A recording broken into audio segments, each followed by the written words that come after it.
Ai, eu adorei as cadeiras. Ai, viu? filmou, pelo amor de Deus. Que chique! Tá pronto. São as pequenas... Como grávida, as cadeiras fazem diferente. Pô, Fazem diferença na minha Muito, vida. muito, muito, muito. Mas eu digo que até como não grávida. Porque eu sou muito feliz. A cadeira é muito boa. É muito boa. A Cadeiroide, a gente fechou uma parceria através de um contato de amizade, do depois podcast também do Jorjão. Uhum. Nos indicou o pessoal da Cadeiroide e hoje quase todos os nossos escritórios são todas Cadeiroide, porque é É muito muito bom. boa, né? Muito boa. gente- Uhum. E a gente fica conectando negócio e tal, não sei o quê. Mas, enfim, Tá bem. então, Estamos gravando. Yeah.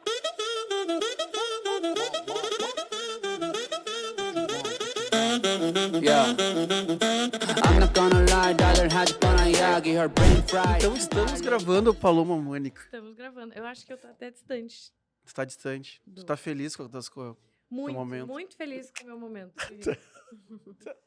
Fê Pandolfi, muito obrigado por estar aqui. A gente sempre começa agradecendo o tempo, porque os anos se passaram, né? E a gente vai percebendo que nada é mais precioso que o tempo. Então, te agradecer mesmo, do fundo do coração, por estar aqui, né, mamãe, né, com várias atribuições a mais do que já tinha. Então, obrigado pelo teu tempo por estar aqui com a gente mesmo. Eu que agradeço o convite, obrigada pelo espaço de vocês, também é muito importante para mim. Como uma das minhas missões é compartilhar histórias, né? Uhum. Então, todo o ambiente que tem pra gente poder conversar, trocar, para mim é muito importante. Então, obrigada pelo espaço de vocês, é um prazer estar aqui. E veio no lugar certo, né? Falar de história. A gente conta história, ela vai contar muito, a gente tá no ambiente certo. Tá tudo Temos certo. aqui o podcast de 7 horas que vamos fazer hoje. Paloma, muito obrigado pela tua presença também. Muito Não, legal ter aqui Eu hoje. me agradeço. Hoje Eu- o agradecimento vai pra mim. Pra quem não sabe, gente, e é assim, tá, Fê? É assim.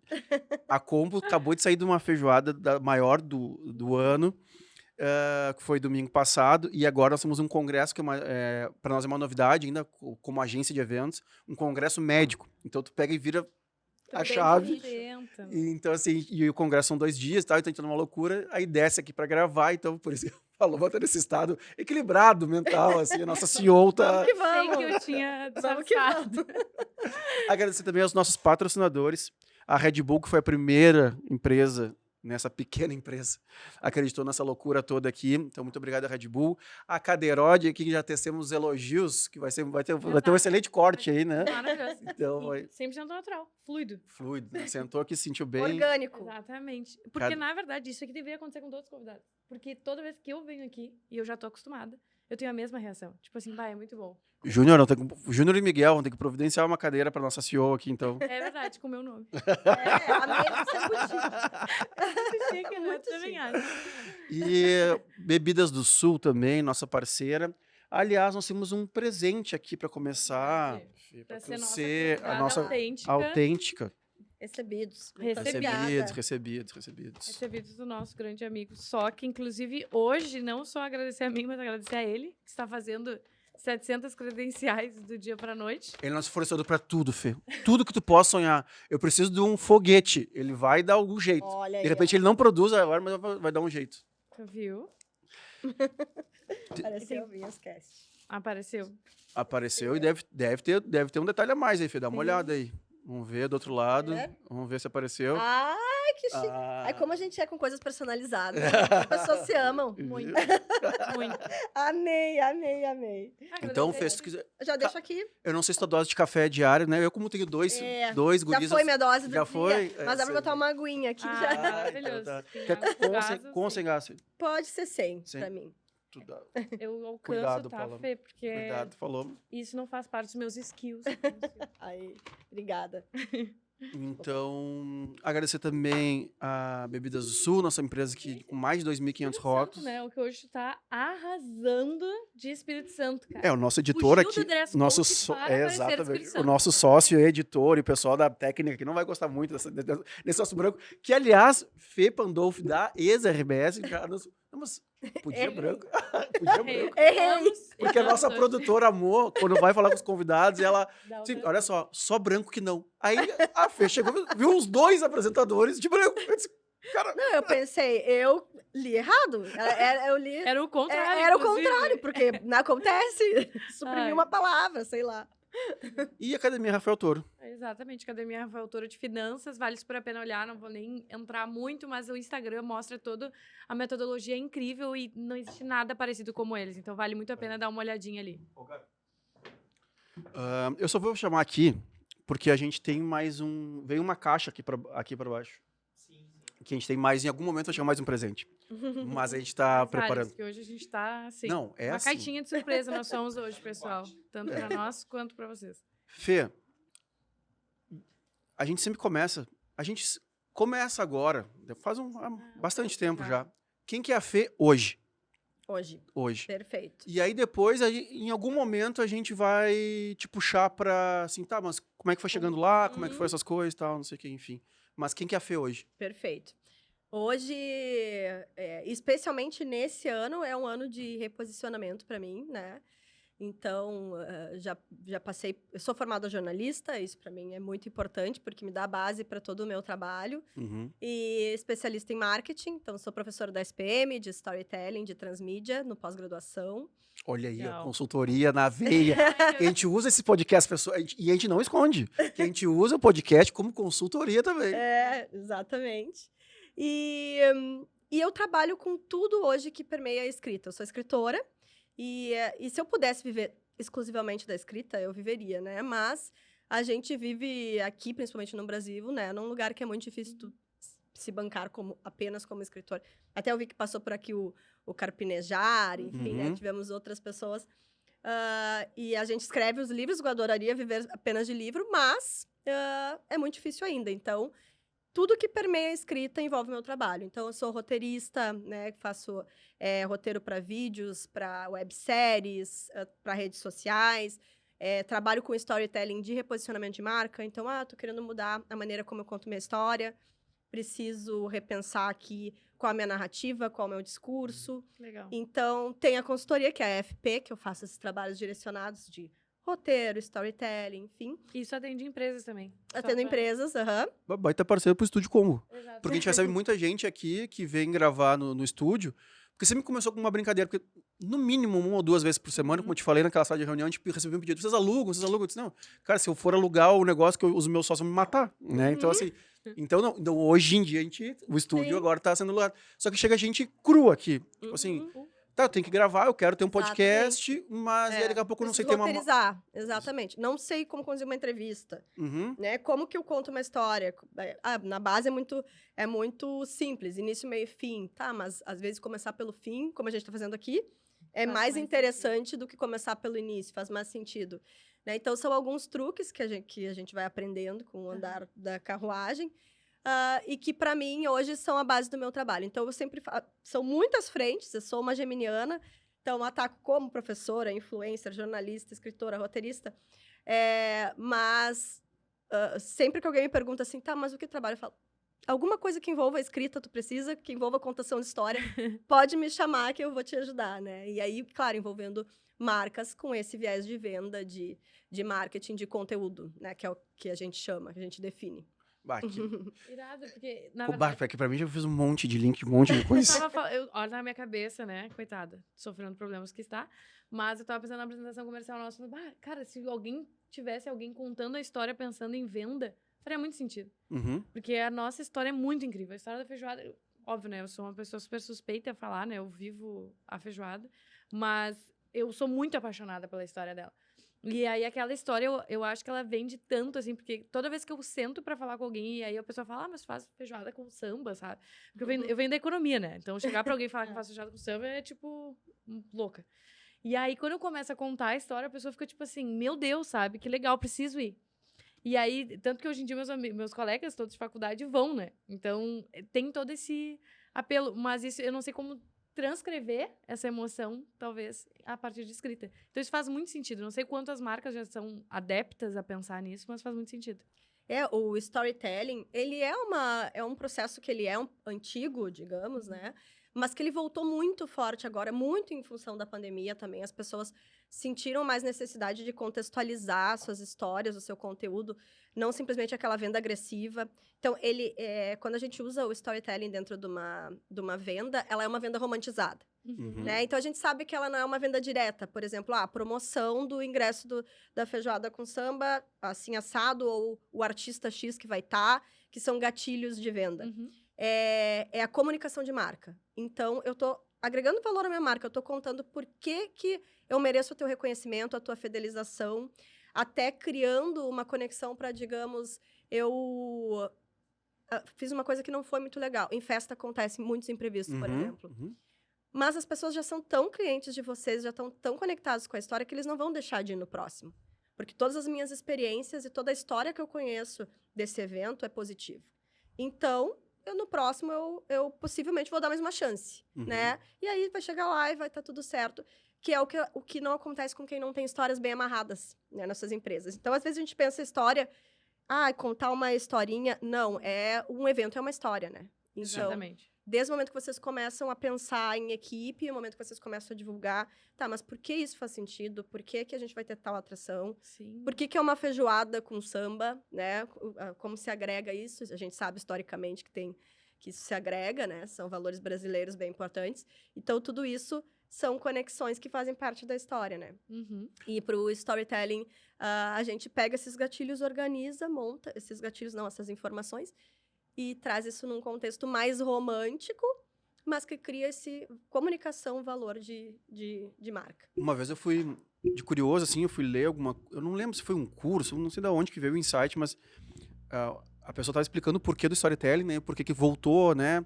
Assim, só lembra que lá no passado, a fala vem antes da escrita. Então, tu só passava a cultura, não tinha, depois de abordar o livro, não tinha uma bíblia, não tinha um livro, eram histórias... lembro, olha só que louco, agora que são as histórias em volta do fogo. Márcio Calágio, Índio, Beijo 20/9, as histórias eram passadas em volta do fogo, né? Então, assim, a escrita vem depois. Então, não tinha como tu passar conhecimento, ler aí. Tinha que sentar aqui, ouve a minha história, pra tu repassar pros próximos, e não sei. Então, o storytelling vem aí começa toda a história da história. Exatamente. Agora, grávida, exatamente isso, né? Primeiro, meu filho vai falar... Sim. Primeiro ele vai se comunicar, não vai falar, né? Aí ele já se comunica comigo hoje, né? Já sinto ele se mexendo quando ele tá incomodado, quando toca uma música. Eu já tô com quase 6 meses, então já tem uma... Mas imagina, depois ele vai encontrar elementos para contar a história dele, né? Tu que é pai, eu imagino que observe isso. E depois que ele vai conseguir achar a fala dele, né? Mas é isso exatamente. Eu me lembro que no primeiro... Eu dou aula na SPM hoje, eu dei aula em outra instituição antes. E eu comecei a dar aula na SPM exatamente quando começou a pandemia. Então, a minha turma começaria 20 de março, imagina, começou a pandemia. 14. E aí, já começou online. Eu falei, eu tava super empolgada. Na SPM, sim. que legal, né? Aquela coisa. É mais uma que ia estourar. Exatamente. Aí eu preparada, isso. nossa, isso vai ser muito legal e tal, né? Envolvida, né?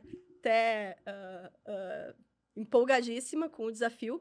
E aí, muda tudo. Eu mal usava Zoom na minha vida, sabe? Não sei se já tinha feito algum... é engraçado isso, né? Porque agora tá totalmente na nossa vida, mas muita gente não... Como a gente tem conhecimento hoje, não usava ainda. Era até, tipo assim... assim... Tu não queria dar muita atenção, tu marcava uma reunião online e a pessoa já sabe, online já sabe. Vai dar pra sair, não vai dar certo. Inclusive, né, enfim, mas eu fiz autoescola online antes da pandemia. E, tipo, eu não fiz, no caso. Né? Isso explica muita coisa. Pois é. Com toda certeza. Não, peraí. A autoescola online é um desafio, né? Muito. Não, mas eu fiz... É o teórico, óbvio. O teórico era online. Até hoje eu não sei várias coisas. Explica também muitas coisas. Mas... Um beijo, Mal. Paciência. Marido da... mas ele beijo, é um aventureiro, né? Porque ele é um... eu não vou falar aqui. Não, ele tá... Jesus Cristo. Ai, gente. Coitadinho. Mas, enfim, contextualizando, eu cheguei para dar primeiro dia de aula empolgados. E mudou. A minha disciplina que eu dava antes não era storytelling exatamente. Era mais voltado para o marketing de conteúdo. E aí, eu cheguei... O primeiro aluno que abriu a câmera e tal, naquela época todos com a câmera aberta, depois todos com a fechada, mas agora, naquela época todos abertos. E ele falou assim, por acaso o storytelling não saiu de moda? E pra mim foi um baque, assim, começou já com aquela pergunta. E aí eu refleti um pouco, falei, não, contar histórias é o hábito mais antigo da humanidade, o que muda são os meios. Mas eu não consigo imaginar uma maneira que storytelling ou a contação de histórias vai sair de moda. Porque é a maneira que a gente cria conexão e o nosso principal portal é a nossa linguagem. Independente de qual seja a linguagem, né? Então, é a questão de adaptação para os meios, para o momento, para o lugar onde a gente está hoje. Mas eu não vejo como algo que começou historicamente lá atrás, ao redor do fogo, pintando nas paredes, vai sair de moda porque é a nossa essência. É como a gente quer conexão. É viver em comunidade, né? E viver comunidade e se comunicar, né? Convivência. Não, e eu acho que o próprio podcast, ele afirma muito isso de criar conexão, porque é uma relação se constrói aqui totalmente diferente do que se eu te conhecesse só pela consultoria. Porque a gente conta a história, então tu vai saber a minha, eu vou saber mais da tua, e isso realmente era uma conexão muito única, assim, e isso é com todos os convidados. Então, realmente, eu acho que o storytelling nunca vai sair. Contar histórias e ouvir histórias, eu acho que é disso que a gente vive, assim, sabe? É o que nos mantém. Porque, assim, várias vezes, que nem, por exemplo, agora, nós temos um congresso daqui a 48 horas. Se não fosse muito importante o podcast, e o podcast para nós ele é um meio, né? É um meio de conhecer gente, é um meio de realmente conhecer pessoas. E se tornou muito forte isso para nós, né? Assim, e não tinha esse objetivo. O objetivo principal era passar conhecimento. Tipo assim, para as pessoas que estavam em meio à pandemia, né, muita gente do setor de eventos não estava fazendo nada. Disse, cara, vamos ouvir alguém, porque daqui a pouco... sempre o mesmo exemplo. É o livro de 600 páginas que ficou um parágrafo, é o podcast de 5 horas que ficou uma fala, mas é isso. Então, assim, a gente mantém essa cultura de continuar gravando, continuar falando com pessoas, continuar trazendo mais conhecimento para nós e para quem nos assiste. E várias vezes a gente se questiona, porque a gente sabe que o brasileiro não tem paciência nem para ler e muito menos para ver um podcast de 5 horas. Mas tem episódios aqui que se long. Mas quem sabe a gente edita. Não. Porque a gente não tá atrás... vocês querem ser o flow? Óbvio que queremos, né? Sempre. Mas não através do se adaptar para chegar lá. Não, se um dia chegarmos, que legal, mas a gente não tem essa não é ambição a palavra, mas é essa determinação de chegar lá através de, não, então agora é vídeo de 20 minutos, não faz de 20 minutos. Tá, mas é que nem ontem eu fui numa série de palestras. Pessoas muito foda. Aí em palestra de 20 minutos. Tu vê os caras afobados. O cara veio da África. Aí botaram o cara no palco pra falar 20 minutos. Coitado do cara. Coitado. Sabe? O cara tinha um monte de história pra contar, um monte de negócio. E, cara, 20 minutos...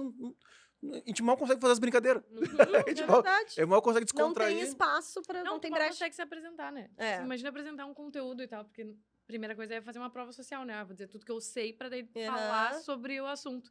Cara, só pra me apresentar, eu já me perdi, já era, já acabou, segue em frente. Ô, Fê, sobre uma coisa que me interessa muito. Livros. Como é que é escrever um livro? E aí, depois do como é... E eu acho também falar sobre tudo, né? Tipo assim, se foi tu que escreveu, se usou a ajuda de alguém, como é que é, porque eu descobri há muito pouco tempo que existem essas pessoas que tu vai contando a história, e aí as pessoas vão organizando para ti as ideias ali, e sai, o livro é teu, mas alguém que organizou para ti. Inclusive, faço esse serviço, sou ghostwriter. Eu também sou. Sou ghostwriter, então se precisar. Olha aí, muita coisa. Aí, ó. Só. Spoiler, aqui, Spoiler. Como é que é o processo e como é que é a coragem de escrever um livro? E aí eu vou te ajudar, Fê, porque na história de viver de livros, eu não sou formado em nada, tá? E por uma vergonha muito grande, porque como eu tenho 42 anos, na minha época de 20 e poucos, era uma vergonha não ser formado. Sim. Né? Tipo assim, meu Deus, eu não me achava certo sentar nas mesas de pessoas formadas que eu não ia ter assunto. Até o momento que eu descobri que tudo que se... Depois o cara descobre o que é ser formado. Mas que eu acho muito importante, tá? Só para não... Eu acho que a faculdade... Estar na faculdade é muito importante socialmente. Mas a gente vive outro momento, mas eu acho que, assim, até assim, pro guri, que eu posso falar, que é o guri de 18 anos, para sair do colégio e ir pra faculdade, ele é um processo de maturação muito importante. Que ele pode matar a aula, ele É o pode ir para primeiro uma azar, ele processo, pode... né? Eu acho que faz parte do processo. Fora o conhecimento. Mas como é que é o processo de escrever? E aí eu comecei a ler os livros.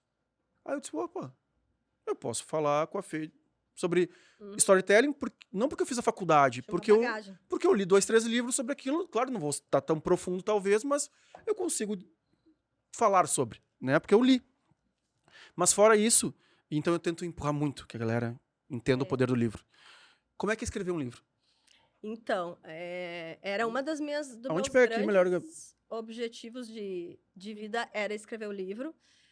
Porque o que acontece, assim como tu teve na tua trajetória a questão de, não se formou, né, mas buscou uma formação própria através do teu estudo pessoal, eu fui para o jornalismo porque eu gostava muito de ler e escrever e porque era o único caminho que se apresentava. Porque não existe uma faculdade de escritores, né, no Brasil. Então, como que eu vou ficar mais perto de fazer aquilo que eu gostaria, sendo que eu tenho que fazer uma faculdade? Porque tem essa questão, essa cobrança da sociedade. Vou para o jornalismo, né? E foi muito importante, porque realmente aprendi técnicas muito boas e fiz contatos e entrei para 0 Hora, para o Grupo RBS. Então, pratiquei, né, por muito tempo. Mas isso sempre estava em mim, assim, na verdade, eu gostaria era de escrever, não é exatamente entrevistar, eu adoro entrevistar, mas fazer uma cobertura, digamos assim. Eu vejo agora as pessoas fazendo cobertura de guerra, enfim, todos os jornalistas que são pé no barro, que eu admiro muito, mas não era algo que era natural, totalmente natural meu, né? Eu não me sentia à vontade nessa posição. E vinha da escrita. E aí, quando eu saí do Grupo RBS, eu saí da 0 Hora, eu saí... Eu tinha 29 anos, era muito jovem ainda. Todo mundo pensou, tá louca, né? Tá no auge da carreira, eu era colunista, assumi a coluna com 25 anos. Conta um pouquinho assim, do que é ser... colunista. Eu mais ou menos entendo, mas pra galera, até os jovens que nos assistem, né? Entender o que é ser um colunista da 0 Hora, né? Então, ser o colunista da 0 Hora hoje é um lugar de muito prestígio e status, porque os colunistas, eles têm autoridade, eles são as únicas pessoas, né, digamos, dentro de um jornal, os colunistas e os cronistas, que têm autoridade para dar opinião. Então, o jornalista, ele tem que ser imparcial. Então, quando eu vou fazer uma... Deveria ser imparcial, exatamente. São tempos difíceis para o jornalismo. Mas ele deveria ser imparcial, esse é o nosso treinamento. Então, tu vai contar uma história pelos dois lados. Sim, vai contar a história. O colunista e o cronista, eles são, o articulista, enfim, eles são chamados para dar opinião. Então, eles podem ter uma posição bem clara. Se a gente fala de política, eu sou de esquerda, eu sou de direita, eu sou extrema, né? Não tem problema. Normalmente, o jornal, se ele é um jornal imparcial, ele vai... Se ele não tem lado assumido, ele vai pegar dos dois lados. Vai pegar um de cada. Grêmio e Inter. Vai pegar um gremista. Grêmio e Inter é um ótimo exemplo. Então, a gente sabe que os repórteres de esporte, nenhum pode se posicionar. Mas os colunistas, os cronistas, eles podem, né? Então, a gente sabe lá que o Potter é do Inter, enfim, né? Tem as suas preferências. Ou que o Santana era do Grêmio, obviamente. E... Então, eu assumi a coluna social. Isso é uma coisa à parte, porque é algo muito forte no Rio Grande do Sul, né? Se a gente for subir, um pouquinho mais, isso já não existe. Gestão de ego maravilhosa. Exatamente, já não existe. Que eu falei do nomezinho aqui. É uma coisa que a gente adora. Então, ninguém faz jornalismo para ser colunista social. Isso tem que deixar muito claro. Né? A gente faz jornalismo para escrever, para trabalhar numa área específica, fazer reportagem. Porque a coluna social é tu selecionar fotos de pessoas, dar notinhas e contar dos eventos da cidade, né? Dos acontecimentos. Tem essa questão do ego, do atender a 58 assessoras de imprensa querendo a fotinho do seu contratante. Ainda que na minha época não tinha um WhatsApp, gente. Graças a Deus, tinha e-mail. É verdade. Era e-mail e o telefone da redação tocando o tempo inteiro, né? Mas era uma loucura. Eu chegava para trabalhar minha mesa assim, ó, cheia de presente, de coisa, de mimos. Você é uma pessoa extremamente mimada. Convite para tudo em primeira mão. Então, se eu na época, digamos, se eu ligasse pro Vinho e dissesse, quero ir hoje, tá esgotada a feijoada, quero ir.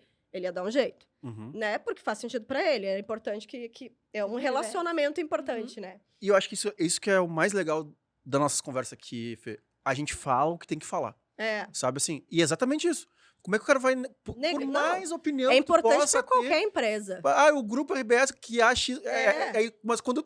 O que eu mais gosto de ver é o cara assim, dá pau, porque é RBS, que é ligada com fulano, que não sei o quê. Aí quando aparece o seu negócio, é o primeiro da Exato. print e botar no Instagram.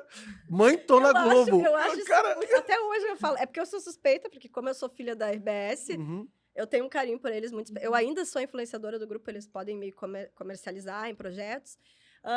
Então, eu tenho um carinho, que eu vejo exatamente isso. As pessoas estão sempre questionando. Aham. Mas estão sempre mandando a sua pautinha ali pra ver se emplaca. E quando sai, sair, né? Claro. Então, a coluna social tinha isso. E eu assumi a coluna com 25 anos. Muito jovem. Eu fui a colunista mais jovem, eu acho, da Zero Hora. Então, tu imagina uma menina, né, / mulher com 25 anos. E tu tava onde daí, Fê? Aonde tu tava na RBS antes de Eu assumir? fiquei como assistente 2 anos das duas colunistas anteriores. Aí tu já tinha, pelo menos... Já tinha o principal, que eram os contatos e o relacionamento. Isso precisava muito. Uhum. E essa história até é interessante de contar, porque eu queria, o meu sonho era trabalhar na revista Dona, né? E aí, queria muito, vivia lá ao redor da Mari Calil, que era editora, porque aí eram reportagens maiores, de escrita de comportamento, celebridades, enfim, coisas que eu gostava. Tava ali sempre na volta dela, e ela deixava eu escrever uma pauta, daí eu escrevia, mandava, daí ela publicava, era sempre assim, né? Conta, só Fê, desculpa te interromper tanto, mas é assim, Imagina. porque pra mim o que é o mais importante é o como, né? Como, quando e por quê, assim. Eu ficava na volta da Mari Calil. Sim. Porque as pessoas... É difícil de explicar isso. Tipo assim, ganha mais quem produz mais. Ponto, acabou. Então, assim... No meu caso, foi assim. Mas é que, infelizmente, a gente tem que falar, Tá. né? E aí, por isso, as histórias que a gente vê... Como é que foi ficar na volta, porque não era a tua pauta, vamos dizer assim, mas... Sim. Ficar na volta da editora a qual tu queria entrar ali, né? E aí... Essa história é bem interessante. Depois a gente volta no livro. Eu vou voltar, então, como eu entrei na RBS. Vai voltando. Porque eu acho que o primeiro ponto legal é, eu entrei na RBS, era muito difícil entrar na RBS como estudante naquela época. Põe o livro ali o pessoal, justo ali o livro ficar na frente da Fê, por favor. Bom, era muito difícil entrar no grupo RBS na época, porque, imagina, eu me formei em 2010, a gente pode pensar que o Instagram foi criado em 2010, Uhum. né? Então, a gente não tinha cadeiras de mídias sociais, a gente tem um professor maravilhoso, o Pazzi, que até hoje é uma referência em tecnologia, enfim, que era o nosso professor mais voltado para o digital, para o jornalismo digital, que a gente chamava. Mas todos os alunos, interessante, a maioria dos alunos não estava conectado com isso. A gente queria ir para a redação, a gente queria ser repórter. Sim. Isso não era algo que a gente vislumbrava. Não era nenhuma possibilidade. Não era uma Parecia que não ia possibilidade. virar.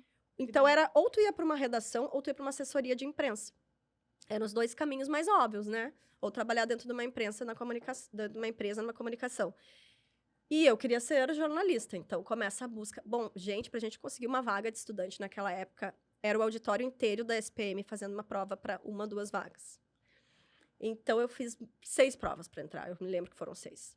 E às vezes, eu reprovava na última, não passava na dinâmica de grupo. Era aquelas seleções, assim. Cara, eu fiz uma Tudo. da Cicred, que eu acho que tinha, sei lá, umas 6, 7 etapas. E daí, no fim, quando eu fui aprovada, eu já tinha entrado dentro da empresa. Essa é boa. Demorou 3 meses pra me fazer o negócio. Não, era assim, ó. Era um horror. Tu chegava lá, tá, agora vai. Já cheguei até aqui, tá. Batia ali na porta, não dava. E aí, abriu uma vaga na casa de praia da RBS, que não sei se existe mais, em Capão da Canoa. E aí, tinha que se mudar pra lá, ficar 3 meses em Capão, os estudantes, e tinha que ter uma série de coisas. Por exemplo, tu tinha que ter onde ficar. Eram algumas coisas que já selecionavam. E foi assim que eu consegui, porque aí diminuiu esse grupo. Uhum. E aí, foi assim que eu entrei com uma pessoa que me recrutou e tal, e foi meu primeiro contato. Era um freela na época. E aí, com isso, eu consegui fazer os contatos ali dentro, conhecer pessoas, as equipes. E em seguida, um professor meu, eu ainda não estava formada, me indicou. Ligaram para ele pedindo indicação de um estudante para Zero Hora. Zero Hora não contratava estagiário, eram todos assistentes. Acho que ainda é assim.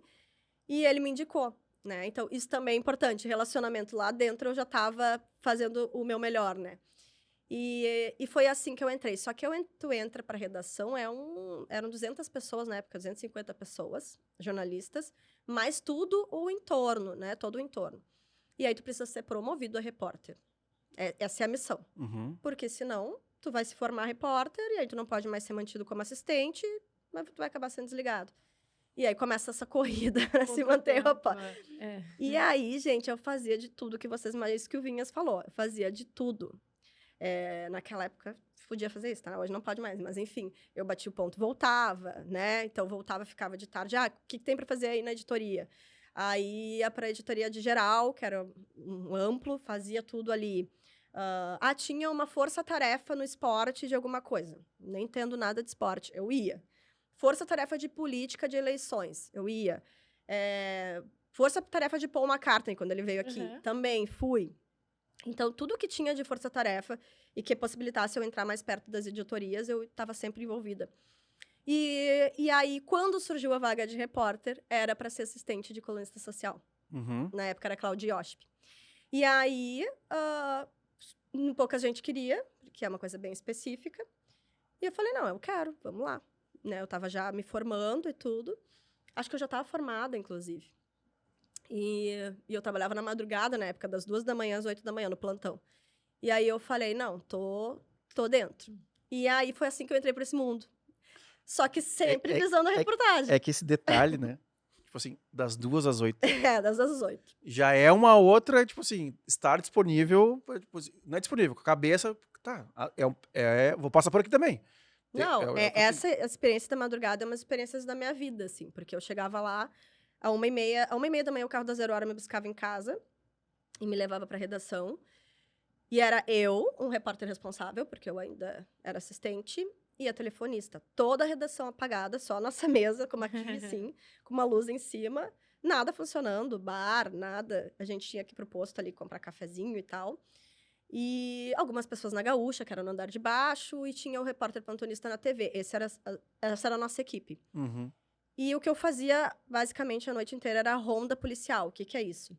Ligar para todas as PRE, PRF, todas as delegacias mais importantes e ver se tem alguma ocorrência. Então, tu liga de hora em hora e pergunta, tem alguma ocorrência? Tem um acidente em tal lugar. Tem um... Sim, porque não existia Twitter, né? Naquela época. Porque hoje em dia, eu quero ver um negócio... Exatamente. Grupo no WhatsApp. Exatamente. Mas o Twitter tem aquele milhões de... Pois essa minha função deve ter sido exterminada, até bem pensado. Grupo no WhatsApp. É verdade, nem agora eu tava falando, jamais jogar ali... E se pegava coisas interessantes, assim, né? Matérias importantes, por exemplo... Tá, e tu tinha que sair pra rua daí? Tá, deu o rolo. Não. Daí é a questão, né? A pessoa não é a parte legal. Aí não. Deu o rolo, tu aciona o repórter. Tá. Aí aciona o repórter e aí o repórter vai pra campo. Né? Então era simplesmente tu fica ali, ou faz umas notinhas pequenininhas, ou ele vai te passar por. Tu vai escrever ali, passa tudo por revisão. Então, ainda como assistente, não tinha essa autoridade, né? Sim. Acontecia assim, não tem quem mandar, tá? Vai. Aventura, aí era aventura. Daí, meu Deus, hoje eu fui a campo. E aí eu fiquei esses 2 meses. Lá no meio, meu Deus, eu tô em campo. Era muito doido. Quando começava a chegar as pessoas às 6 da manhã, às 7, era o horário que a gente tava saindo e, assim, muito louco, pilhado no final do expediente. Assim, já tinha tomado balde de café e Red Bull e tudo mais. Red Bull, inclusive, era meu companheiro. E aí, chegava em casa querendo comer arroz e feijão às 8 da manhã. Sim. E realmente, assim, claro, era da refeição. Uma fase muito louca. Mas aí surgiu essa opção de ser assistente colunista. E aí, eu migrei a uma maneira grande, assim, uma mudança do 8 para 80, né? Porque eu tava fazendo ronda policial, e aí, quando veio, eu tava ali na coluna social, como assistente da Cláudia, né? Aprendendo a fazer blog, na época. E aí, sim, fiquei 2 anos como assistente. A Cláudia saiu, entrou a Milena, que foi a próxima colunista, tava sempre ali. E, como eu falei, de olho na Revista Dona. Então, eu tava sempre ali. Tá, mas eu gostaria de trabalhar aqui na Revista Dona, fazendo comportamento, conteúdo feminino. Eu olhava a vida das gurias, a rotina, achava o máximo. E a Mari Calil, que era a editora, ela era bem fechada, assim. Não era uma pessoa de fácil acesso. Mas a gente sentava meio perto, aí eu chegava ali, daí olha, eu tive uma ideia, aí tu tem que sugerir. né? Então, eu tive essa ideia de fazer tal pauta. Não dá pra ficar esperando. Tu não pode... se tiver uma pauta, me manda. Uhum. Na verdade, tu tem que chegar com uma ideia boa. Sim, tu tinha que chegar com Vender a noção do pauta, problema. que a gente chama. Sim. Então, diz assim, olha só, tem uma tendência... Eu até não sei se não foi tu que me ajudou, né? Acho que foi uma das primeiras matérias que eu fiz pro Dona, que eu entrevistei a Anitta. Foi a primeira entrevista da Anitta aqui. Ela tinha feito o Prepara, e era sucesso, enfim. E aí eu apresentei pra Mari, falei, olha essa guria aqui. Daí eu mostrei o clipe, é uma coisa diferente. Eu falei, ela é uma coisa que é uma tendência bem americana, ela tá no ritmo das artistas americanas. E ela tá vindo pra cá pra tocar numa... não, acho que ela ia tocar em alguma balada. Uma balada pequena, assim. Não era uma casa noturna. E aí eu disse assim, eu poderia tentar uma entrevista com ela, o que tu acha? Ela olhou, eu me lembro que ela olhou, é diferente.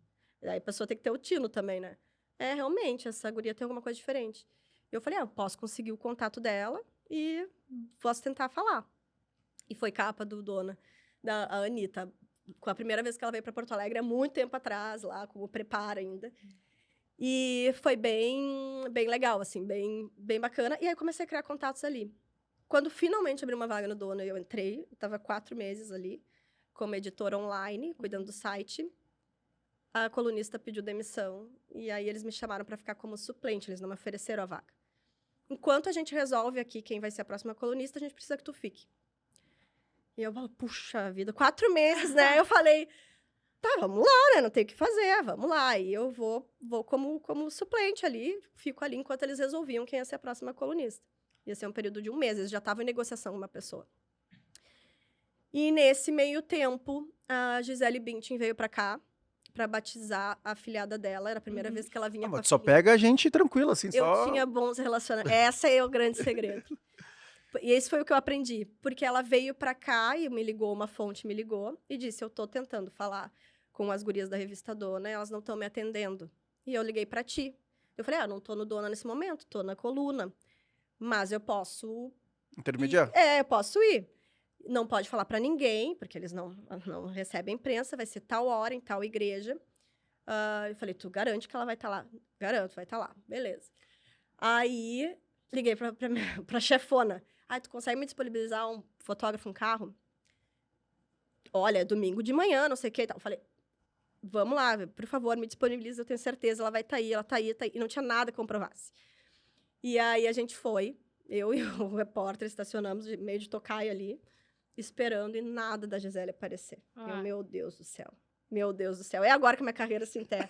Mobilizei a redação inteira e nada dessa mulher aparecer. Aí o fotógrafo já de cara comigo. O que essa piá aí me fez vir aqui domingo de manhã, né? O querido Carlos Macedo também, um abraço pra ele. E aí, eu me lembro que o fotógrafo estava até meio dormindo no carro, assim, quando veio aquele monte de carro preto, assim. E eu falei, meu Deus, Macedo, é ela. E ele já desceu com a câmera e foto. E daí já vieram as seguranças, tudo e tal. Só que eles não pediram pra gente apagar. Porque senão, se eles pedissem o cartão, tudo, aí a gente tava ferrado. É um momento família e tal. E, enfim, eu não consegui falar com ela, mas a gente faz uma coisa que é a matéria de observação. Então, tu observa todo o momento, enfim. E aí, no outro dia, eu tava na capa da 0 Hora, Gisele Bündchen, na capital, a primeira vez com a filha e tal.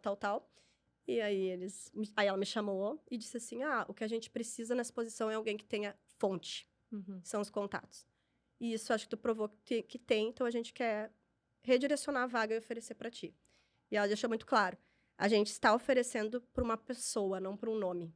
Porque essa vaga é sempre para um nome. E é a primeira vez que a gente está direcionando para uma pessoa, porque tu ainda...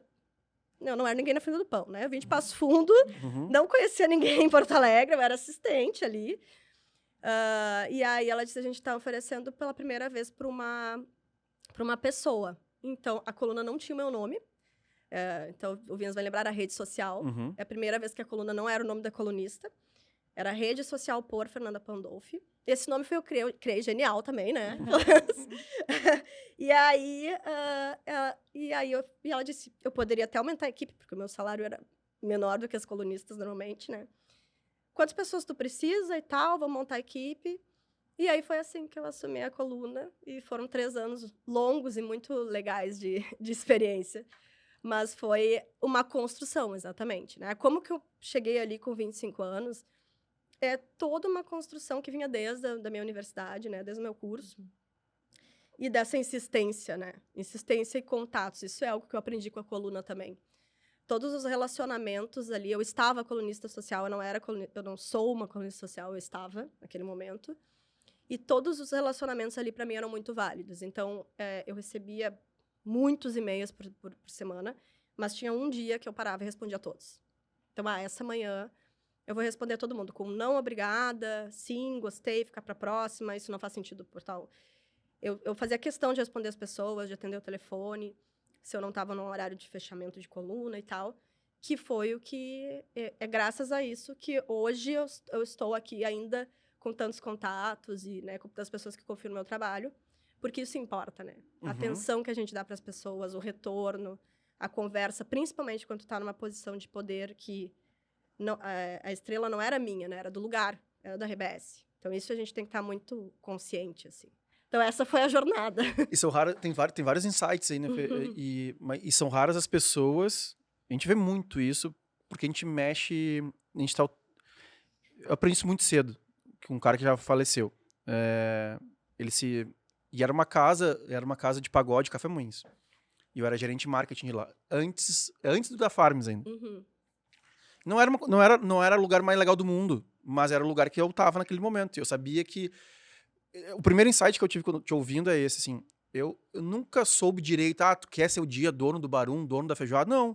Eu quero ser alguém do entretenimento. Alguém legal, quero me destacar e tal. E eu acho que é a mesma coisa pra ti, assim. Eu vou me destacar aqui. Se é aqui, se é nessa coluna, se é na outra, eu ainda não entendi. Mas eu vou lá. Então, saber aonde quer chegar, tu vai construindo isso. Cara, se eu vou carregar quadro, se eu vou carregar mesa, se eu vou escrever para futebol hoje, vou escrever para Blazer amanhã e vou escrever para como monta um estúdio de podcast no outro dia, eu vou me virar e vou dar jeito nisso. E a outra... Eu perdi o outro insight que eu tinha aqui, mas quando a gente fala, né? Assim, tenha claro onde tu quer chegar. Não é exatamente eu quero ser a escritora do livro Quem é na Estrada. Não, eu gosto de escrever. Então eu vou traçar o meu caminho para escrever.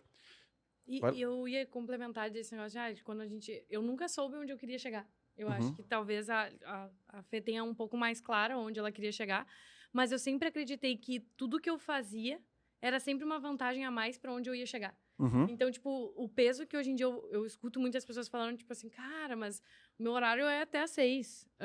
Mas não era sobre isso. Em nenhum momento eu nem lembrava que existia horário. Eu só pensava, tipo assim, cara, mas isso me aproxima ainda mais de onde eu quero chegar. E aí eu acho que muda a perspectiva, assim, né? Eu nunca tava fazendo nada pra ninguém. Eu nunca trabalhei pra Combo, eu nunca trabalhei pros outros lugares que eu trabalhei. Eu sempre trabalhei pra mim.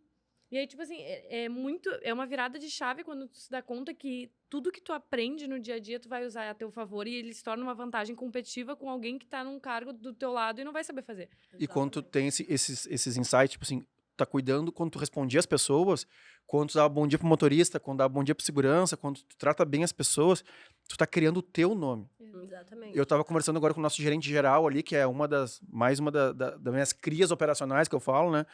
A gente tá falando de grana, sobre eventos e tal, não sei o que. Eu disse, fica tranquilo. Se um dia eu precisar da tua ajuda, eu vou te pedir, porque eu sei que eu posso te pedir.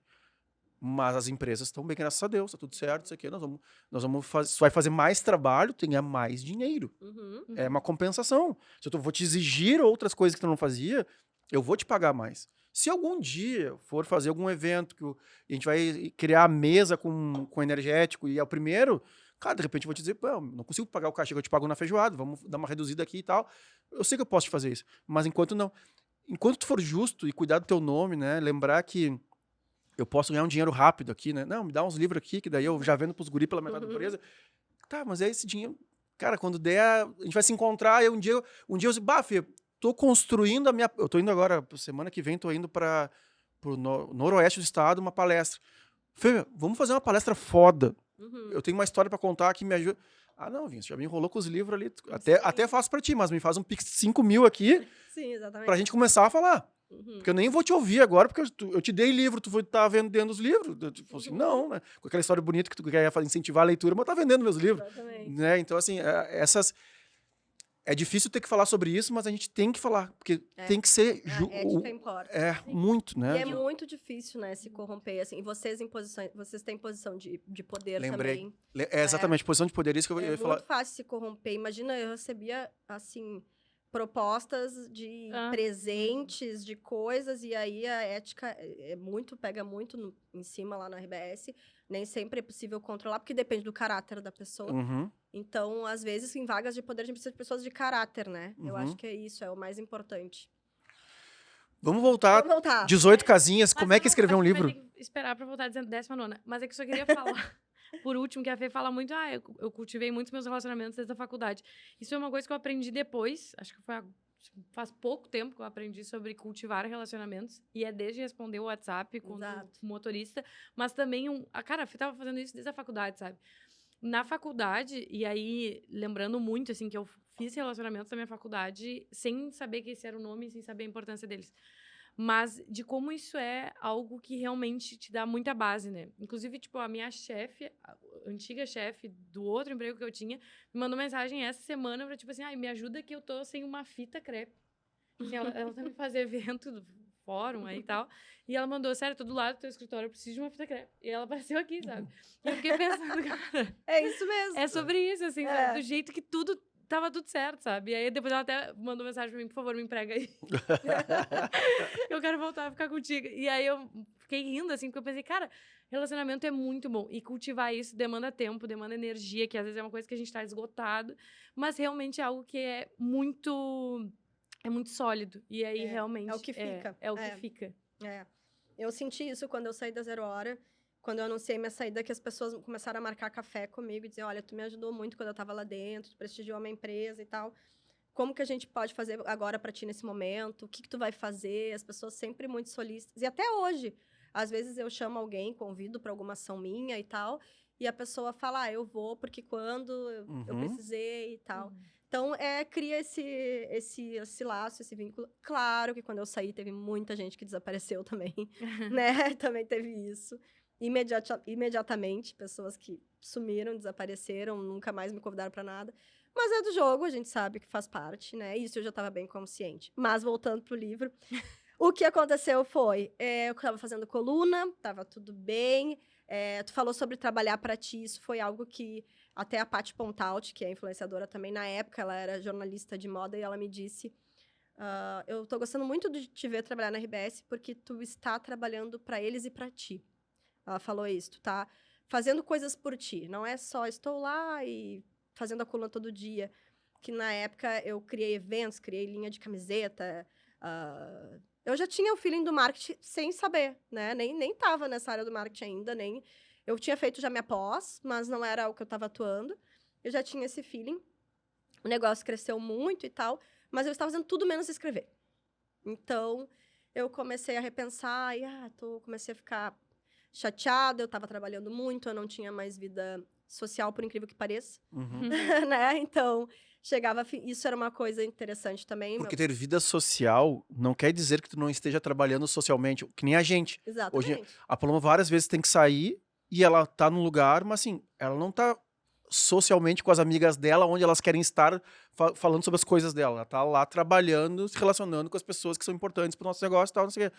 Então, exato, tu é obrigado a ir aos eventos. Eu era obrigada a ir aos eventos.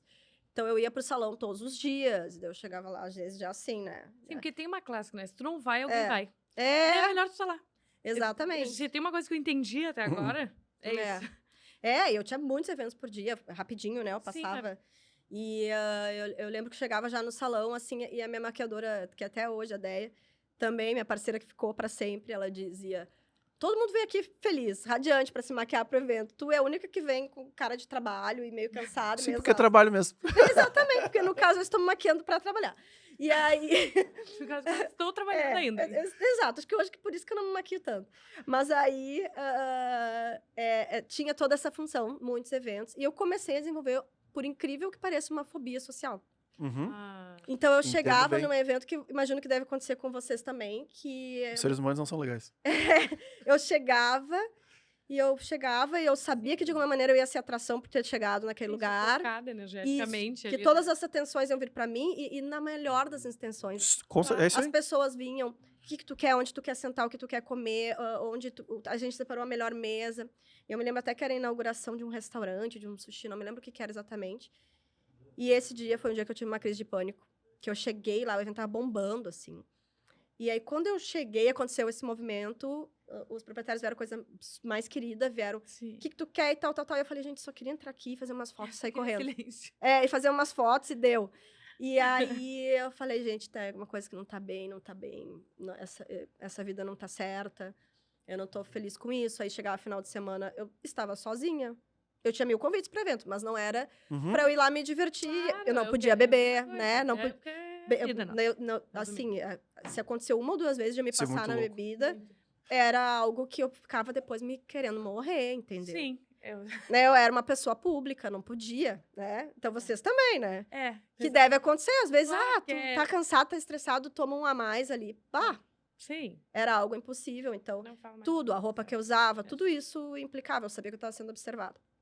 E junto a isso, um sentimento de solidão e não escrevendo. Então, o que aconteceu foi um clássico, já que a gente fala de trabalho aqui, que foi eu tive uma espécie de burnout, né? Então, entrei num processo de depressão, de ansiedade, crise de pânico, tudo isso que a gente sabe que são o mal do século.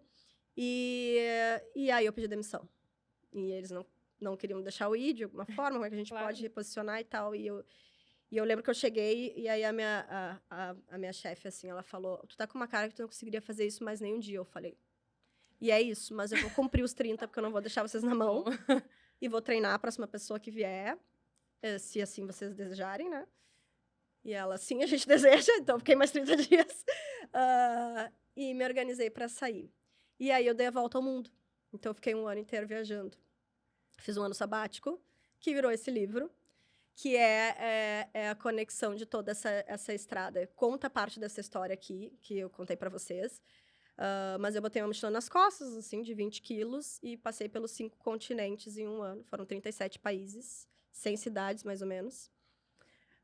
Saí de todos os grupos do WhatsApp. Nessa época já tinha WhatsApp. Saí de todos os grupos do WhatsApp. Estava sem internet. Então, eu só tinha internet em lugares que tinha Wi-Fi.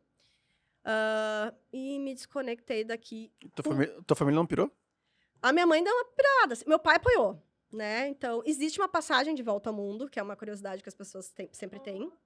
Que ela tem um preço bem em conta, que ela é feita para quem é louco, então são poucas pessoas que compram. E aí, essa passagem, ela tem um valor que faz sentido, porque ela inclui 10 paradas, que tu escolhe no mapa, tem que sempre fazer no sentido de volta mesmo, não pode retornar. Senão, se eu sou uma pessoa que vou muito aos Estados Unidos, eu compro, né? E tem um prazo para te terminar. E o que acontece? Aí eu chegava nos locais, nas cidades que eu desembarcava, e procurava passagens baratas em outros destinos. Ia indo para outros destinos. E a minha família... Meu pai sempre me apoia muito em tudo que ele vê que pode ter algum resultado. Tanto emocional, enfim, quanto financeiro também. Ele é uma pessoa muito voltada para o trabalho. E a minha mãe, né? Mãe ficou mais insegura, principalmente nos momentos que eu estava em países que eu ficava mais vulnerável, né? Que ficava sem comunicação por mais tempo, tipo no Vietnã, na Tanzânia, enfim, alguns lugares específicos. Qual que foi as 2 histórias mais loucas dessa viagem aí, Fê? Eu acho que uma que é muito clássica é que eu tive um episódio que eu queria muito ir para o Japão e não consegui o visto, porque o visto do Japão não pode ser em transição. E eu ia fazendo os vistos em transição. E aí, eu estava no Vietnã, encontrei um brasileiro lá, e ele me disse assim, olha, a China pode ser que aconteça a mesma coisa. Eu vou te dar uma dica, vai para Hong Kong primeiro e faz o teu visto chinês lá em Hong Kong, que é mais fácil de tu acessar. Daí Hong Kong não estava nos meus planos. Daí eu falei, tá, não custava nada. Quer dizer, custava, né? Mas enfim, eu dava uma mexida ali. Falei, vou lá, passo o final de semana em Hong Kong, conheço, e aí depois eu garanto meu visto para a China, que era um lugar que eu queria muito ir. Quantos meses, tipo, meses, semanas, não sei, quanto que tu podia ficar em cada lugar? Tipo, de uma passagem para outra? Essa passagem tu pode mudar quantas vezes quiser. Então, por exemplo, se eu decidisse que eu queria ficar mais 20 dias em algum lugar, eu poderia adiar aquele... E tem alguém que te atende diretamente. Tipo, não pode passar a data final. Entendi. Tipo, se você vai ajustando, pode ficar 1000 anos no lugar só. Mas a minha viagem, ela incluiu 1 mês entre Américas, 3 meses na Europa, um mês na África, 3 na Ásia e 1 na Oceania. Foi mais ou menos esse sentido. E aí eu fui a Hong Kong e falei, bom, vamos lá então. Saí do Vietnã e fui para Hong Kong. Quando eu cheguei lá para fazer o meu visto para a China, ela falou assim, não posso te dar o visto. Eu falei, não, tá de brincadeira, né? Aí ela disse, não, é que acabaram as folhas do teu passaporte. Eu falei, não, isso não é possível. Acabaram, aí eu olhei assim, o passaporte cheio. Como assim? Isso eu nunca vi falar disso na minha vida, que se acaba as folhas do passaporte. E não tem outra coisa. E eu falei, não dá pra tirar um aqui, um visto antigo e colocar outro? E ela... Eu falei isso pra ela mesmo, ela me olhou assim, nada simpática. Não tem como. Eu falei, mas o que eu tenho que fazer então? Tu tem que fazer outro passaporte. E aí tu vem aqui pra tirar o visto. E aí o que era pra ser um final de semana em Hong Kong virou 15 dias. E Hong Kong, pra quem conhece, para quem já foi, é incrível, é um lugar que eu super indico, aliás, mas tu resolve rápido as questões turísticas. Então, eu fiquei meio que morando em Hong Kong. Peguei um Airbnb, né, e fiquei morando ali em Hong Kong por um tempo, que foi legal, mas sem passaporte, né?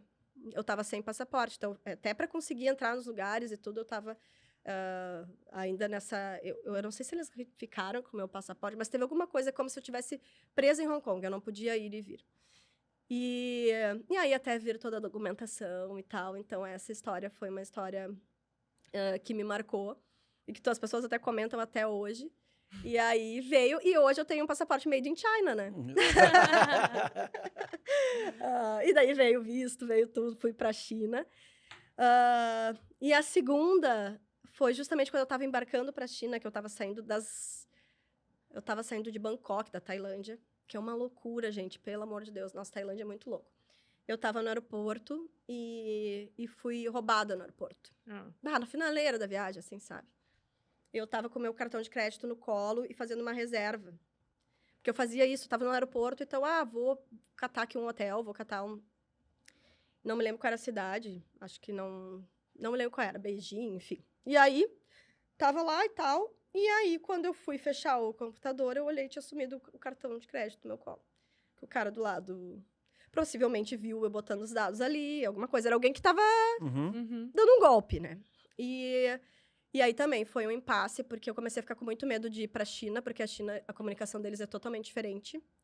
Então, eu pensei, mas vou chegar lá e eu tô sem cartão e como é que vai ser? Comecei a ficar com medo, assim. No final da viagem, eu me senti vulnerável de uma maneira que eu não tinha me sentido ainda. Tive que cancelar o cartão, tudo. Liguei pra cá, foi toda uma função. E eu tava nesse... Eu me lembro que eu liguei pro meu pai e disse, pai, eu acho que eu não vou mais pra China. Eu acho que eu vou pra Austrália direto, que seria o próximo destino. Tô precisando ir pra um lugar mais confortável, tô precisando de um lugar... Porque a Ásia é perrengue. É incrível, mas é perrengue. E lá na China não tem comunicação, lá na China é tudo diferente, eu não tenho nem eles não usam os mesmos aplicativos que a gente, eles não pode, não é autorizado. Até eu ia ficar na casa de uns amigos em Shanghai, e eles disseram, tu chega no táxi, tu mostra o endereço, tu não fala nada, tu não dá oi. Se tu der oi, eles vão ver que tu não fala mandarim, eles vão embora, eles não falam inglês. Então, eu pensei, ai, meu Deus, vai ser... Comecei a ficar com medo, sabe? Sim. Mas e eu liguei pro meu pai e falei, pai, acho que eu não vou pra China e eu vou adiantar a passagem, vou pra Austrália direto. E ele disse, olha, acho que é uma oportunidade, acho que tu deveria ir, tal. Quando que tu vai pra China de novo? Tu já tá aí. E eu fiquei nesse impasse e eu já tinha enviado minha mochila. Aí quando eu cheguei lá e falei, olha, eu preciso pegar minha mochila. Ela falou, não, tua mochila já foi e tu vai perder o voo. Se tu não for, eu falei, não, meu Deus, tudo tá acontecendo. Gente, saí assim, ó, desesperada pra embarcar naquele voo. Falei, não, sem minha mochila, já fiquei sem o cartão de crédito, ficar sem minha mochila, que era a única coisa que eu tinha. E aí embarquei, fui pra China, foi uma grata experiência, ainda bem que eu fui. Aí tu entrou o motorista foi exatamente isso? Foi exatamente isso. Eu fiz o que eles mandaram. Entrei, mostrei o papel com o endereço, ele olhou, falou uma coisa, eu não falei nada, porque eles falaram, não responde. Não sei se ainda é assim hoje, né? Não responde. E aí eu fiquei quieta, assim, era bem de manhã, assim, sem movimento nenhum. E aí cheguei na casa desses meus amigos que estavam morando lá. E aí foi bom também, encontrei amigos e tal. Dormi um dia inteiro, assim, posição fetal, meu Deus do céu, chega de perrengue. Mas aí eu retorno, voltando pro livro. E eu tinha, durante toda a viagem, eu fui escrevendo essas crônicas. Fui registrando. eu saí do Fê Pandolfi do meu Instagram e criei o Ida e Volta, que é outra plataforma. Então, as pessoas migraram para lá rapidamente, assim, me acompanharam. Bem menos seguidores que eu tinha no Fê Pandolfi, mas quem estava acompanhando estava por lá. E aí eu fazia isso, eu postava as crônicas no blog, eu tinha vídeos no YouTube, né, com alguma pouca visualização e tal. E à volta eu queria escrever esse livro, e aí foi uma jornada que levou 5 anos para se cumprir, por coragem, exatamente uma coisa que o Vinhas trouxe, assim. Porque quando tu escreve qualquer coisa, eu posso escrever uma legenda para uma foto minha do Instagram, eu estou me expondo, né?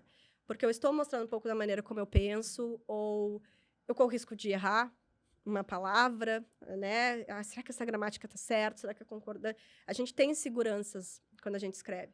Então, escrever é um ato de exposição sempre. E o meu livro ele é uma autobiografia, que é fiel aos fatos que aconteceram.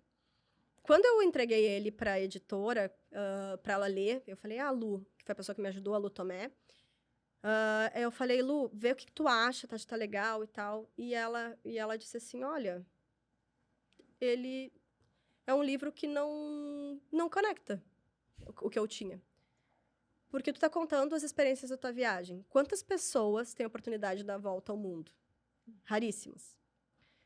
E quantas dessas pessoas, né, de fato, se interessam daqui a pouco pela maneira como tu foi e como tu voltou? É isso que importa. Então, não importa a tua viagem. Importa por que tu foi e como tu voltou dessa viagem. Esse é o ponto de conexão. Porque quando a gente fala da gente, a gente tem que falar do outro. Esse é um dos conceitos do storytelling. Então, eu falo de mim, mas falando para o outro e sobre o outro também. Então, se eu trago uma história que não cria nenhum ponto, por isso que tem tantas autobiografias que não vendem. Que é, o que essa pessoa vai me dizer? O que do ponto da vida dela tem conexão com a minha?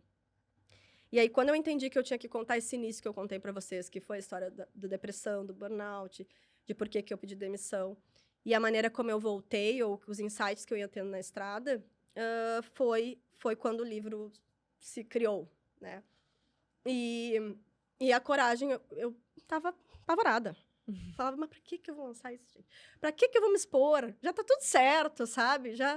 Eu já tinha voltado, já tinha conhecido o Felipe, que é o meu marido. A gente já estava juntos há um tempo. E eu pensava, nesse que eu estava solteira, eu estava desacreditado do amor, nessa fase da vida. Eu estava 5 anos sozinha. Então, era outra fase, outros acontecimentos, outro momento, outro pensamento. E eu pensava, para que eu vou mexer nisso de novo? E tinha medo de me expor. Eu tinha medo. As pessoas vão ler e vão pensar o quê de mim? Porque eu trago traços bem importantes de vulnerabilidade aqui. Como eu tive uma questão importante com álcool, por exemplo. Teve essa questão da depressão, teve a questão... Então, as coisas que eu trazia ali, eu comecei a pensar, qual é o ponto? Se ninguém comprar. E o mais interessante eu tinha mais medo de expor isso para minha família e para meus amigos do que para um desconhecido. Eu pensava... O podcast é isso também. Eu pensava assim, tá, mas e daí, imagina eu lançar isso aqui, só quem vai comprar vai ser 10 pessoas da minha volta, e daí todos eles vão ficar sabendo todos os meus podres. e eu vou me expor pra quê, gente? Qual é o sentido? E aí eu tive que me libertar disso. Bom, se 2 pessoas lerem, ok, é do jogo, né? Hoje o livro está praticamente esgotado, então a gente teve 1000 cópias aí, e rendeu muita pauta, muita conversa, muita gente me mandando seus relatos. Então, isso foi muito bacana, mas a coragem foi Crucial. Foi crucial. É muito legal isso, porque ontem eu estava nesse ciclo de palestras aí, e o último palestrante era o Joel J. É que como eu consumo muito ele... eu gosto muito dele também. E aí, como eu falo, eu esperava muito mais, né, ontem, né, porque como eu acompanho ele, há uns 2 meses atrás, ele numa live, ele falou, pô, tô procurando, acabei de voltar da palestra do Tony Robbins, e eu vi que é um show, e papapá, tô procurando alguém que me ajude a fazer uma mega apresentação, e eu disse, tá, fiquei com vontade quase de mandar, chamar combo que a gente faz pra ti. Claro. Né? Vai fazer certo. Mas... Certo. Chama eu também pra fazer o storytelling. Me chame a mim. A gente faria certo. Exato. Aí ele falou que, nessa mesma live, ele falou assim, cara, eu vendi as empresas que não faziam sentido porque eu tava tomando meu tempo. Eu disse, pô, Beleza. Aí a próxima apresentação que ele vai ter, eu tô esperando um show. Cara, e aí ele entrou e ele fez a mesma palestra que eu já vi. Frustrou. E, sim, e com um slide fixo atrás. Olha, o vídeo Ou seja, ele foi só no gogó. Não tinha uma luz, não tinha uma emoção, não tinha uma troca de cor, não tinha nada. E eu... Mas ele, tudo bem. Aí ele fala da criação de filhos, que é uma parte que eu mais gosto, que é eu sou pai, eu não sou amigo. E a mesma coisa que é a mesma relação que eu já estabelecia com a galera que trabalhava comigo. Se a gente pudesse ser amigo, melhor, mas a gente tá aqui para dar resultado. Então, sempre apertei no que eu achava que tinha que apertar, e sempre elogiei no que eu achava que tinha que elogiar, mas eu nunca me deixei de cobrar alguma coisa. A única coisa que eu fiz foi mudar a entonação de voz e as palavras escolhidas para cobrar alguma coisa. Mas eu sempre continuei. Então, acredito que na criação de filhos, acho que é isso. E ele fala alguma coisa também sobre a coragem de estar no palco. Né? E ele fala assim, por que eu ganho o dinheiro que eu ganho?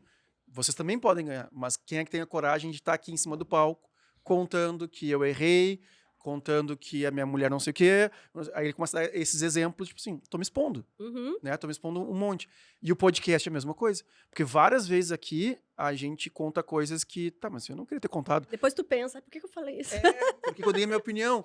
Quem é o Vinhas na fila do pão pra criticar o Joel J? Né? Alguém pode ver isso, mas porque é a minha opinião, né? Eu tava com a expectativa muito mais alta ontem do que realmente ele entregou. Mas, então, sobre coragem, eu acho que é isso, assim, né? Porque também a gente não consegue chegar mais lá se a gente não conseguir se abrir e falar sobre as suas dores. Porque só quando a gente compartilha a dor, assim, tá, não, beleza. De repente é que tu tá tão dentro de ti que tu não conseguiu ver aqui. Cara, calma aí. A gente já passou por isso também. Já passaram. Que são os relatos que tu recebeu. Não, me senti acolhida aqui, porque eu vi teu livro, eu vi não sei o quê, então, pô, não fui só eu que entrei numa crise, então, pô, como é que tu fez? Aí tu começa a desabrochar, começa a vir, né, as coisas. Então, muito legal o teu processo de autoconhecimento e coragem para se expor e contar as tuas... E foi libertador, assim, isso que tu falou de estar se expondo, estar no palco, é uma escolha, e também tem uma pesquisadora, escritora que eu gosto muito, que talvez vocês conheçam, que é a Brené Brown, que ela é especialista em vulnerabilidade, e ela tem um discurso parecido com o Joel J nesse ponto de que se você não está na arena, né, se você só comprou lá os assentos mais baratos da arquibancada, ela fala normalmente, você comprou os assentos mais baratos da arquibancada, não foi pra arena nunca, não tá na arena e tá só ali me criticando, a tua crítica não me importa. Não que a opinião dos outros não importe, porque daí a gente não tá criando vínculo, mas são as opiniões das pessoas certas, né? Que também estão se expondo, que estão contigo, que estão do teu lado. Então, isso foi um processo que eu tive que me libertar e pensar, será que eu vou perder coisas? Será que as pessoas vão mudar a imagem de mim? Eu era influenciadora, né? Digital, influenciadora, faz recortes da vida perfeita, né? A vida não é Instagram. Exatamente, a vida não é Instagram, então... Eu vendia muito isso na minha rede, então daqui a pouco vai dar esse mesh que, nossa, as pessoas vão ver que não é aquilo ali, que eu vou estar mais transparente, vou estar mostrando outros lados da Fê Pandolfi. O personagem acaba, né, acaba ali. Então, essa questão da exposição e da coragem e também tem uma coisa, se tu vai se expor, se tu vai dar a tua opinião, se tu quer inovar na tua vida, inevitavelmente tu vai falhar, né? Tu vai falhar. E aí vai de novo. Então, isso que a gente tem que estar pronto. Não vai dar certo sempre. E vai ter gente que vai ler meu livro e não vai gostar. Já aconteceu, já tive relatos não positivos. E faz parte, né? É que nem o que eu tenho para mim muito claro desse negócio de ser julgado, né, na rede social porque eu faço umas ações, eu junto dinheiro de uns, compro lá, porque eu tenho liberdade de, às 3 da tarde, posso ir no super comprar as coisas para doar e tal, não sei o quê. E aí sofri algumas críticas e vejo alguns influencers grandes, porque eu não posto, não sei o quê, parará. E aí eu só falo assim, que legal, pra ti. Porque cada vez que eu posto, eu recebo doação de R$20, R$100, R$200, de pessoas, eu recebi uma doação uma vez de R$400, de pessoas que não têm liberdade de horário. Assim, pô, Vinhas, que bom que tu pode ser meu braço. E aí, agora, como eu tô com 2 filhos, então faz tempo que eu não tenho mais, assim... Pô, eu tento encaixar toda a minha vida particular e profissional no horário de comercial. Porque meu filho mais velho tá no colégio, o mais novo que tem 3 meses tá com a minha esposa, Pô, então no começo do dia e no final do dia eu quero estar com eles. Então eu acabei que eu não posso mais passar 2, 3 horas. Pô, tem um amigão meu, o Neda, eu sempre falo, pô, meu, obrigado por ser nossos braços. E eu mando o dinheiro. Mas mesmo assim eu posso, porque eu acabo motivando. Mas isso faz sentido pra mim. Claro. Quando tu para de... isso é pra tudo. É a maquiagem, é Uhum. o Red Bull. Cara, se tu te sente bem postando ou não postando, fica pra ti. Não precisa emitir opinião sobre o teu Sobre comportamento. Ser um especialista da guerra da Ucrânia. Agora eu sou especialista dos palestinos e israelenses. Cara, beleza, a gente vai conversar. Vamos lá, vamos trocar. Mas ficar só preocupado em emitir a tua opinião, ou seja, tu não tá fazendo nada para ninguém. E tu só tá sendo o cara do pior ser humano que tem, né? Que é só o Julgando. crítico, o julgador de Instagram e X agora, né? Não é mais Existe muito, exatamente. que é a grande maioria, na verdade. Claro. Se todo mundo ajudasse um pouquinho, a gente tava num lugar bem melhor hoje em dia. E se a gente entendesse que não precisa emitir opinião sobre tudo, né? Então, né? É eu muito posso mais ter, leve. Eu posso ter posicionamentos, mas não, eu não preciso opinar sobre nas minhas redes, obviamente. Claro que eu tenho que ter um posicionamento, mas opinar e é muito particular e às vezes tem pessoas que sabem mais do assunto do que a gente, né? Então compartilha lá a opinião do fulano. Como é que tu faz isso aí? Assim, aí é bem troca de ideia.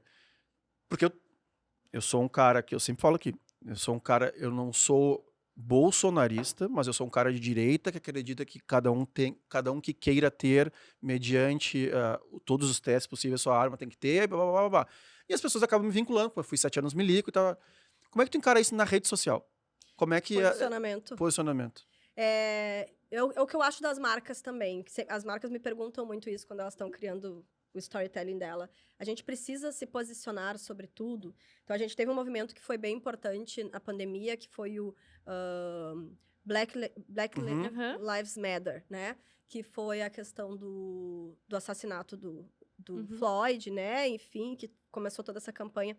E eu me lembro que todas as marcas botavam a mãozinha, botavam símbolos da luta e tal. E eu me lembro que naquela época meus clientes começaram a entrar em contato. A gente tem que se posicionar, a gente tem que se posicionar. E eu falei, olha, tu já se posicionou alguma vez sobre isso? Tu já falou sobre isso alguma vez na tua rede? É uma causa que vocês lutam, que tá nos valores de vocês? Porque, senão, é um conteúdo oportunista. Perfeito. Então, é óbvio que a gente tem que ser contra o racismo, isso é ponto, né, partida, mas eu nunca falei sobre isso na minha rede. Eu sou uma marca que nunca me posicionei, nunca fiz um conteúdo voltado para as mulheres, e aí eu tô de rosa no Outubro Rosa, né? Mudei meu símbolo. Não tem problema a gente não trabalhar com todas as causas, a gente escolher as causas pelas quais a gente vai lutar e administrar isso no nosso discurso, na nossa narrativa. Né? Faz parte. Agora, só porque estamos no mês X ou porque aconteceu alguma coisa, eu imediatamente entrar sem ter conhecimento dessa causa, eu acho que é complicado. Eu, às vezes, encaro quase como um oportunismo, assim. Então, a gente viu agora, a gente teve as enchentes todas aqui no Rio Grande do Sul, foram uma tragédia, ainda estamos em reconstrução, e surgiu um fenômeno chamado turismo de enchente, que eram os influenciadores, eu concordo muito contigo. indo pra lá, assim. E aí eles começaram a dizer, não venham se vocês não sabem o que vão fazer, se vocês não sabem como vão ajudar. E as pessoas postando na enchente. Eu tenho um aluno nessa minha turma que é de Lajeado, e ele comentou que eles tiveram que colocar placas na frente das cidades ali de estrela, tudo, pedindo para as pessoas que... virou um turismo, né? Que as pessoas iam lá, postavam, estou aqui ajudando. Nem estavam, muitas vezes. Ou estavam, às vezes, atrapalhando. Porque quem trabalha com ONG fala muito isso, né? A gente precisa, primeiro, organizar. É um trabalho. A gente tem que organizar esse trabalho. Sim. Eu tenho uma boa intenção, eu vou procurar os caminhos que eu tenho para doar, vou procurar o Vinhas que eu sei, e vou direcionar e tal, mas daqui a pouco eu ir lá e levar meus R$400, né? Não tem o mesmo sentido. Então, eu tenho essa visão, assim, sobre marcas e sobre o posicionamento, sobre a gente estar em todas a sociedade, estar em todas as causas. Sobre posicionamento político, especificamente, eu não me posicionei nas eleições. Eu pensei muito sobre isso na época, mas a gente estava, assim, né, num fogo cruzado. E como eu trabalho com influência também e atendo clientes, né, de ambas as partes, enfim... Felipe Neto que diga agora, né? Nossa, Felipe Neto tá passando a história do Bis, tá... Ele já estava sem patrocinador, né? Sim. E agora ele tá passando por essa... Ai, Felipe Neto é uma pauta à parte. Porque eu admiro a história dele, a construção dele, no sentido de tudo que ele fez, construiu, Mas cresceu. eu vou falar de mim, tá? Assim, o Lula. Cara, o Lula é um fenômeno. Do jeito que tu quer enxergar. Exatamente, Entendeu? tem que admirar. Né? Assim, tô falando... Uhum. Nem sei o teu posicionamento. Mas assim, não tem como a instituição, a figura do Lula, como é que tu não vai admirar esse cara? Olha o poder que esse cara tem de persuasão, né? Narrativa também. Então assim, não tem... eu tenho que... Agora, eu não concordo. Esse é outro assunto. Coisa, outra pauta totalmente diferente. Então, é mais ou menos... O Felipe Neto, eu acho que ele é muito agressivo no posicionamento dele. Eu acho que ele poderia falar as coisas que ele fala, dar a opinião dele de outra forma. Então, a agressividade dele é ação-reação. Então, as pessoas reagem. A gente tem outras pessoas que são... que a gente vê que são posicionados, bem posicionados. Eu sou bem direita, bem esquerda. E que não tem reações tão agressivas de volta como ele tem. De tipo, ninguém mais vai comprar o chocolate, sabe? Então, essa questão do posicionamento, eu acho que... Primeiro, se tu se posiciona, tu assume, né? E vai até o fim, e vamos lá, e era isso. E sabendo das consequências. Eu, na época, não me posicionei porque eu achava que tinha pessoas que falavam melhor do que eu sobre esse assunto, realmente. Então, eu tinha uma posição, mas o meu conhecimento não era amplo para... como era uma discussão muito 50-50, e eu não tinha um conhecimento amplo de política, eu falei, bom, o que eu vou agregar aqui, né? Mas eu sofri uma pressão. Sofri uma super pressão de todos os lados. As pessoas cobravam, tem que se posicionar e tal. E aí, um dia eu vim e falei exatamente isso. Olha, gente, eu acho que tem muita gente falando, tem muita gente dentro desse tema que entende muito, que sabe muito, especialistas, né, tanto de esquerda quanto de direita, que trazem argumentos que fazem tu pensar mesmo. Então, puxa vida lá, tu vê lá o mas acho que isso é Fernando legal. Conrado, né, que é a extrema-direita. Ele traz argumentos com base histórica. Aí tu traz lá a Manuela Dávila, sei lá, que é mais de esquerda. Tu vai ver, ela também vai trazer argumentos. São pessoas que estão inseridas nos inseridas, né? E eu sentia que essas pessoas faziam mais diferença nesse momento pro debate, agregavam pro debate, do que eu ir lá e, vote isso, vote aquilo. Então, eu não me posicionei. Não sei como vão ser nas próximas, né? Mas nesse momento eu não consegui. E vou dizer que também faz parte o sentido do meu trabalho de... Será que eu tenho alguma coisa a perder com isso se eu me posicionar de alguma forma, né? Então, eu fico meio... Mas eu acho que é muito particular, nesse caso especificamente. É que, voltando, né, é aquilo que eu falei sobre opinião de tudo. Se a Fê não quer falar, cara, para de encher o saco. Pergunta sobre livro, pergunta sobre alguma coisa que ela quer falar. Não fica forçando, tipo assim, tá, se quer falar, fala, se não quer, não fala. Mas a parte que tu mais falou é exatamente essa. Porque as grandes empresas estão tomadas por... Ainda mais a parte de marketing, né? E investimentos e tal. E os empresários do entretenimento falam muito sobre isso. Tipo assim, será que a gente se posiciona? Porque quem tá distribuindo verba lá... Exatamente. Não é a galera que tu... E aí começa essas preocupações. Os grandes empresários, a gente vai falar dos... Luciano Hang. É. O Luciano Hang tá pra ele agora como tá pro Felipe Neto pro pessoal do Bis. Exatamente. Então, mas se tu for ver aqueles que são mais políticos, assim, não de posicionamento, eles vão participar da campanha de todos os partidos, né? Sim, um pouquinho pra cada um. Um pouquinho pra cada um, exatamente. Claro. Então, assim, pra mim, o que importa mais nesse momento também é eu manter minha empresa saudável, estável. Então, é estratégia, né? Obviamente. Claro que tem um posicionamento particular, mas né, é uma estratégia de relacionamento, que é o que a gente estava falando. Mas é complicado, viu? Às vezes eu me sentia assim, será que eu deveria me posicionar? Não. Fica aquela pressão e ainda mais as pessoas cobrando de ti. Mas às vezes eu tenho uma sensação que as pessoas cobram mais só pra saber. É óbvio. É isso aí. Do que realmente porque, tu vai influenciar na minha decisão, sabe? Eu não sentia que eu ia influenciar alguém. Então, também tem isso, né? Fê, estamos batendo 1h30 aqui. E eu sei que para uma grávida... É verdade. Aquela cadeira é boa. Uma grávida, 1h30 sentada é um exercício além do necessário. A gente tem uma pergunta do nosso patrocinador, da Cadeiroide. A gente tinha uma pergunta, Mas eu tenho outra, na verdade. Tá bem. Fui construindo. A Cadeirode, agora nós vamos encerrar. E eu acho muito legal. O Joel J, no podcast dele, tem uma pergunta que, assim, se tu pudesse dar uma mensagem que ela fosse traduzida para todas 8, somos 8 bilhões, eu acho que hoje, população mundial, né?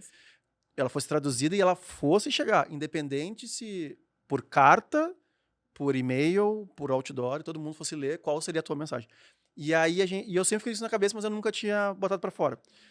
E aí, por provocação da Cadeirode... Inclusive, são nossas cadeiras. Das cadeiras, que também são só cadeiras, eles fazem todo o mobiliário para o escritório. E é pensado para aumentar a produtividade e a criatividade. Por isso que está assistindo tão bem. Olha aí. A Cadeirode agora vai nos dar o escritório inteiro. Vocês não querem fazer uma pergunta inquieta, né? E aí a Paloma estava conversando sobre, ela decidiu a pergunta e ela acabou de trocar a pergunta. Tá bom. No caso, a pergunta aprovada foi trocada. Só para deixar bem claro, mas qualquer coisa a gente Inovando. vai atrás da Fê. A gente confia. Inovando. Não, a minha pergunta, ela é muito porque, enfim, entendendo a nossa conversa, eu queria saber se tu acha... muito complexo de perguntar isso, né? Mas se eu me sentisse perdida agora, tu acha que a estrada que tu percorreu no mundo, ela tem a ver com todos os lugares que tu passou ou com a Fernanda que foi contigo em todos os lugares? Então, se para qualquer um que estiver se sentindo perdido vendo isso, qual seria a tua dica, já sabendo que tu saiu daqui no momento de se não se reconhecer e voltou se reconhecendo também? Perfeito. Ótima pergunta, aliás, digna de jornalista. Tem uma coisa que é importante, que eu sempre falo desse meu livro, que já é um spoiler, que se chama Quem é a Estrada, né? Não o que é a estrada. Que eu acho que a estrada ela é justamente as pessoas que a gente encontra no nosso caminho.